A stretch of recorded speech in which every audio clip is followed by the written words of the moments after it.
Walang trabaho madali. Wala kang karapatang maliitin yung trabaho ng iba. Yung iba sasabihin, gwardiya lang naman yan, rider lang naman yan, construction worker lang naman yan, gasoline boy lang naman yan, fast food crew worker lang naman yan.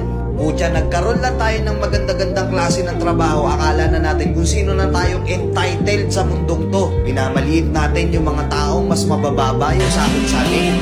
Pagkakaalam ko kasi, wala kang karapatang maliitin o matahin yung trabaho ng iba hanggat nagtatrabaho sila ng marangal. Walang trabahong madali. Lahat nagdadaan sa hirap. Lahat nagsasakripisyo.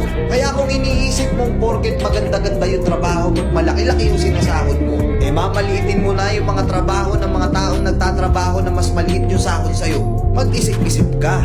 Baka bawiin sa'yo yan. Baka biglang bumaliktad yung mundo at sila na magkukumangat. Kahit anong trabaho mo, magpakumbaba ka pa rin. Bilog ang mundo, hindi palagi nasa taas ka. Kaya hanggat maaari sa lahat ng oras, magpakumbaba ka. Diba? May kilala pa kayong ganito? Minsan na rin pa kayong nilait ng mga ganitong klaseng tao?